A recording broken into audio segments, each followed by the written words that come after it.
그들은 기생충, 해충, 치명적인 세균, 선을 긋고 누군가를 밀쳐내게 만드는 신앙, 누가 이웃인가를 판단하는 순간 종교, 인종, 성, 나이, 직업, 지역, 이 모든 말들 뒤에 붙일 수 있는 단어가 있습니다. 그것은 차별입니다. 인종차별, 종교차별, 성차별, 나이차별, 직업차별, 지역차별. 어색하지가 않죠. 너무나 자연스러운 말들이 되어버렸습니다. 세상은, 아니 어쩌면 저희는 차별에 너무 익숙해져 버렸습니다. 그런 차별이 장성하면 혐오를 낳습니다. 차별과 혐오, 그냥 세속적인 문제 얘기만 할까요? 저희의 신앙과 관련이 없는 이야기일까요?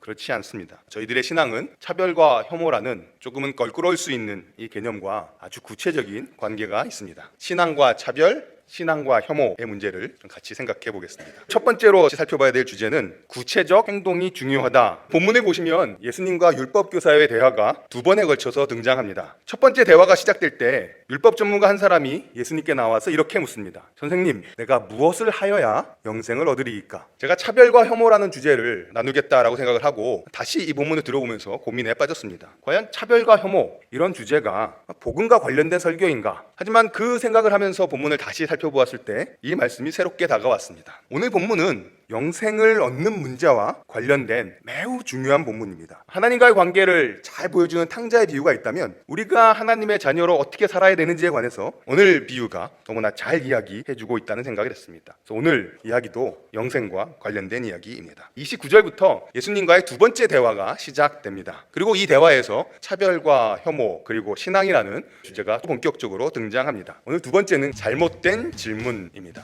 조금 더 구체적으로 이야기하면 잘못된 질문, 누가 내 아의 이웃입니까? 율법교사는 내 이웃을 내 자신같이 사랑하라는 말씀과 관련해서 그러면 내 이웃이 누구입니까? 라고 질문합니다. 그런데 이 본문의 가장 흥미로운 점은 그 질문에 대해서 예수님이 대답하지 않으신다는 사실입니다. 그 질문에 대해서 한 가지 이야기를 말해 주십니다. 잘 읽어보시면 내 이웃이 누구입니까? 라는 율법교사의 질문에 예수님이 끝까지 대답하지 않으십니다. 대신 예수님이 다른 질문을 던지십니다. 누가 이웃이 되겠느냐? 아니 왜 예수님은 질문에 대답하지 않으셨을까? 왜 그러셨을까요? 그 질문 자체가 잘못되었기 때문이라는 사실입니다. 누가 이웃이냐는 질문은 뒤집어서 말하면 누가 이웃이 아닙니까? 라는 질문과 같습니다. 누가 이웃인가를 판단하는 순간 누가 이웃이 아닌지가 결정이 됩니다. 사랑하라는 명령과 관련해서 질문을 던지고 대화를 나누고 있습니다. 그런데 그 질문이 이제는 누군가는 사랑하지 않아도 된다는 생각을 만들어내게 됩니다. 누가 내 이웃입니까? 라는 질문에 이러저러한 사람이 이웃이다 라고 말씀하시면 그 순간 이웃이 아닌 사람이 만들어집니다. 사랑하라는 명령을 생각하다가 이제는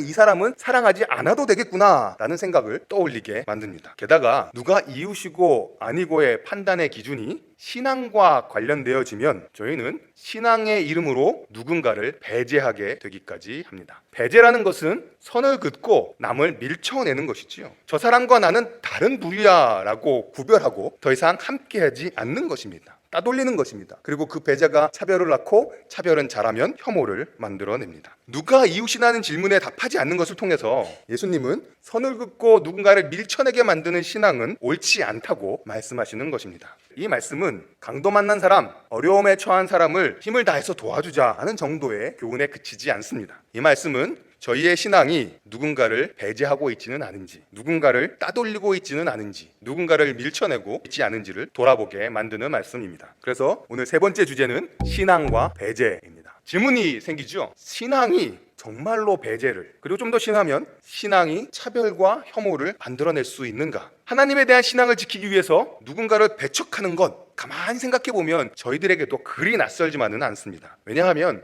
죄는 저희들의 종교적인 심성과 우리들의 종교적 행위까지 왜곡시키기 때문입니다. 이에 대해서 볼프라는 신학자가 한 말이 있는데요. 죄를 배제 행위까지 확장시켜서 생각을 해보면 우리의 신앙 가운데 이것이 덕이야, 이것이 신앙적이야 라고 간주하는 것까지도 만일에 그것이 누군가를 배제하는 것이라면 죄가 될 수 있다는 것입니다. 이러한 볼프의 지적을 실감나게 느낄 수 있게 만드는 본문이 오늘 본문입니다. 30절을 보시면 예수님의 이야기가 시작됩니다. 세 부류의 등장인물이 있습니다. 첫 번째로 강도를 만나 거의 죽게 된 사람이 등장합니다. 이 사람은 본문에서 어떤 사람이라고만 소개됩니다. 이 사람이 이스라엘 사람인지 이방인인지, 율법교사의 질문을 가지고 이야기를 하면 사랑의 대상이 될 수 있는 이웃인지 아닌지, 이웃이 될 수 있는 위치에 있는지 아닌지 판단할 수 있는 정보가 전혀 없습니다. 그냥 어떤 한 사람입니다. 한 주석가는 이렇게까지 이야기합니다. 이 강도 만난 사람이 누구인가라는 질문과 관련해서 가장 중요한 것은 그가 사람, 특히 필요에 처한 사람이라는 사실뿐이다. 이 이야기가 어떤 사람에 관련된 이야기로 시작되는 것 자체가 율법교사의 질문이 잘못되었음을 드러내고 있습니다. 율법교사는 기준이 궁금합니다. 그런데 오늘 이야기에 등장하는 첫 사람은 그가 이웃인지 아닌지 판단할 수 있는 기준이 아무것도 없습니다. 이웃인지 아닌지 도무지 알 수 있는 길이 없습니다. 이것은 사랑을 행할 때 누가 이웃인지 아닌지를 판단할 필요가 없다는 것을 웅변해 줍니다. 사람은 그저 사람이라는 이유,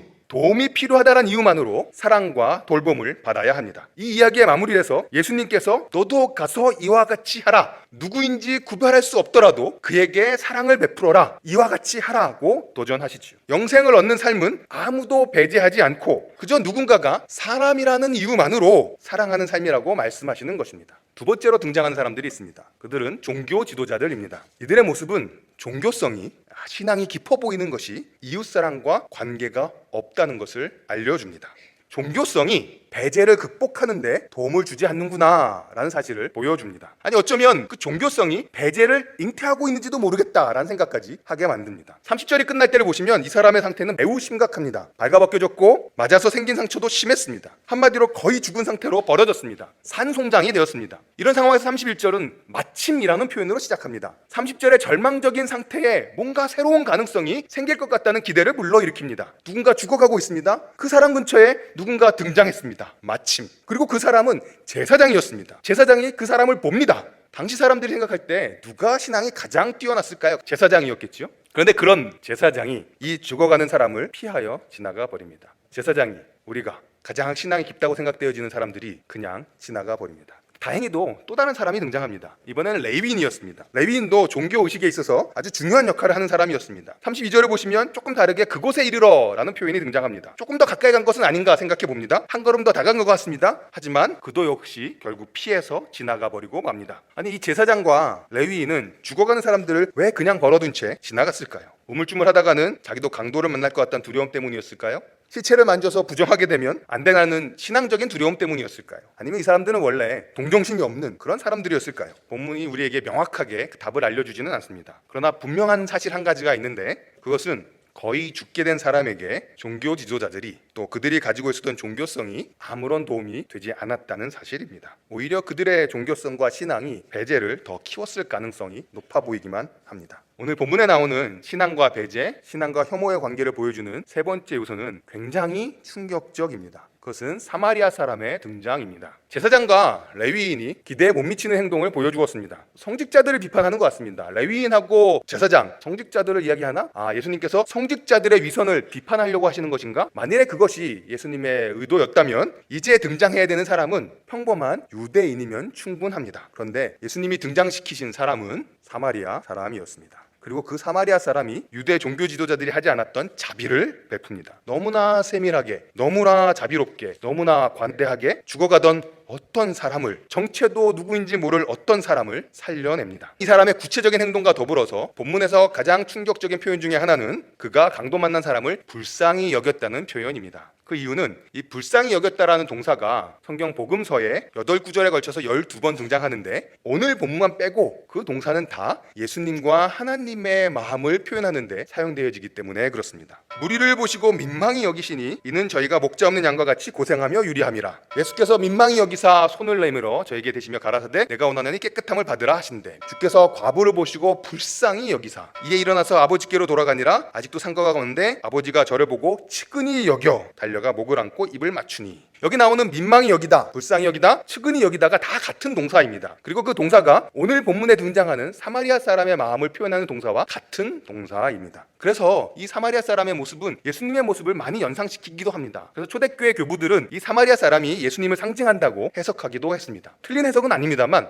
저는 이 본문을 읽을 때 이 사람이 사마리아 사람이었다라는 정체성을 잊어버리면 본문이 우리에게 주는 힘을 매우 약화시킨다라고 생각합니다. 저희는 이 비유를 선한 사마리아인의 비유라고 많이 부르지요. 근데 유대인들의 사고방식 내에서는요, 사마리아인 앞에 선하다라는 말을 붙이는 건 상상할 수가 없는 일이었습니다. 이 사마리아 사람이 자비를 베풀었다? 사마리아 사람이 선하다고 표현될 만한 일을 하고 있다? 이거는 말이 안 되고 비상식적이고 상상할 수 없는 그림입니다. 저희는 이 말씀을 들었던 율법 교사가 어떤 충격을 받았는지 사실상 헤아리기가 조금 어렵습니다. 사마리아 사람은 그들과 같이 식사하며 마치 돼지를 먹는 것처럼 부정한 일이었던 것이고요, 우상 숭배자라고 낙인 찍혔던 사람들입니다. 그래서 유대인들은 사마리아 사람이면 하나님이 그들을 죽여도 괜찮다라고 허락하셨다고까지 생각했습니다. 그 정도로 유대인들은 사마리아인을 경멸했습니다. 쭉 본문 읽어보시면 맨 마지막에 예수님이 누가 강도 만난 자의 이웃이 되겠느냐라고 질문하셨을 때 이 율법교사는 차마 입에 사마리아 사람입니다 라고 답는 것조차 싫어서 자비를 베푼 자입니다 라고 돌려 말하고 있습니다. 그 정도로 사마리아 사람을 향한 유대인의 혐오는 극단적이었습니다. 혐오와 배제를 정당하기 위해서 다른 사람들의 정체성을 어떻게 왜곡하고 낙인 찍는가에 관해서 볼프가 한 뼈아픈 말이 있습니다. 우리는 타자를 차별하거나 지배하거나 추방하거나 파괴하기 위해 그들을 비인간화한다. 그들이 소수자라면 그들은 기생충, 해충, 치명적인 세균이다. 이러한 어법은 배제하지 않는 것을 도덕적으로 나쁘게 보이게 하여 배제를 정당화할 뿐만 아니라 그것을 필수적인 것으로 만들므로써 남들도 그렇게 행하도록 도덕적 의무를 부과한다. 사마리아 사람들을 돼지라고 부르면 사마리아 사람을 혐오하는 게 정당화됩니다. 사마리아 사람을 우상숭배자라고 낙인을 찍으면 그 사람들을 혐오하는 것이 오히려 더 신앙적이고 종교적이고 덕스러운 것이 되는 것이지요. 누군가를 저희가 살면서 기생충이라고 부른다면 그 사람을 기생충 취급하는 저희의 행동이 용인되어집니다. 용인되어질 뿐만 아니라 그런 사람은 기생충 취급해야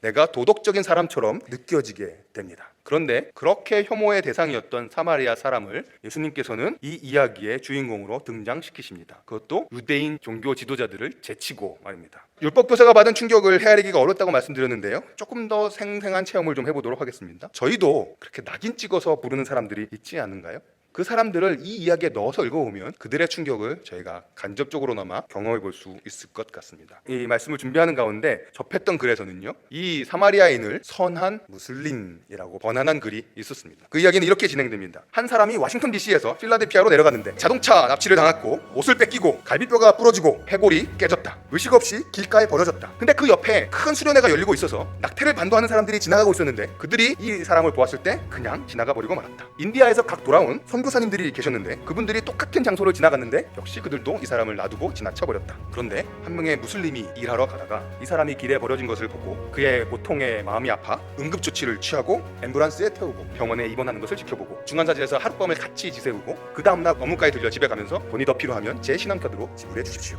라고 이야기했다는 것입니다. 당혹감, 불편함이 있지 않으신가요? 예수님은 당시에 철저하게 배제되었던 사마리아 사람을 자비를 베푼 사람으로 등장시키십니다. 이런 예수님의 이야기는 이웃의 경계를 나누는 유대인의 사고방식에 가장 강력하게 도전하시는 것입니다. 볼프라는 신학자의 표현을 한 번만 더 읽겠습니다. 무고하고 죄가 없으신 온전히 하나님께 속한 예수님께서 추방자들을 배제하는 사회적 경계를 위반하시는 것입니다. 그리고 그 위반을 통해 이 경계 자체가 악하고 죄이며 하나님의 뜻을 벗어난 것임을 보이시고 추방자를 포용하심으로 그들을 추방한 사람들과 제도가 죄로 물들었음을 보여주신 것입니다. 저희들이 누리는 영생이 모든 죄로부터 자유한 생명의 삶이라면 이웃 사랑은 모든 경계를 넘어야 합니다. 아니 어쩌면 경계가 없어야 합니다. 마태복음 5장 말씀이 또한 그러한 말씀입니다. 하나님은 온전하신 분입니다. 그 온전하신 하나님이 해와 비를, 악인과 선인을 차별하여 내리지 않으십니다. 하나님의 온전하심은 악인과 선인을 차별하지 않고 햇빛을 주시는 온전하심입니다. 오늘 말씀은 이웃이 누구인지를 질문하면서 끊임없이 배제의 경계를 확인하려는 저희가 가진 타락한 사랑에 대한 도전과 책망입니다. 저희는 이웃 사랑의 이름 아래, 심지어는 하나님 사랑이라는 이름 아래 누군가를 혐오하고 배제하고 있지는 않은지요. 그리고 그 혐오와 배제를 이웃이 누구입니까? 라는 질문을 통해서 정당화하려고 하고 있지는 않은지요. 이제는 그것을 벗어나기를 원합니다. 이웃에 대한 바른 질문이 오늘 말씀의 제목이었습니다. 이웃과 관련하여 두 가지 질문을 던질 수 있습니다. 첫 번째 질문은 이것입니다. 누가 나의 이웃입니까? 그런데 이것은 누가 나의 이웃이 아닙니까를 묻는 질문이기도 합니다. 이웃의 경계를 묻는 우리에게 예수님께서는 이렇게 질문하십니다. 너는 이웃인가? 저희가 물어야 될 질문은 나는 이웃인가? 우리는 이웃인가? 입니다. 예수님께서는 배제의 경계를 허물어버리는 이웃이 되라고 도전하십니다. 누구인지도 모르는 어떤 사람에게 이웃이 되어라. 그동안 신앙의 이름으로 차별하고 혐오하던 사람들에게 자비를 베푸는 이웃이 되라. 참 이웃이 되어 배제의 경계를 허물어라. 이것이 내가 무엇을 하여야 영생을 얻겠습니까? 라는 사람에게 있어 가장 중요한 질문에 대해 예수님이 하신 대답입니다.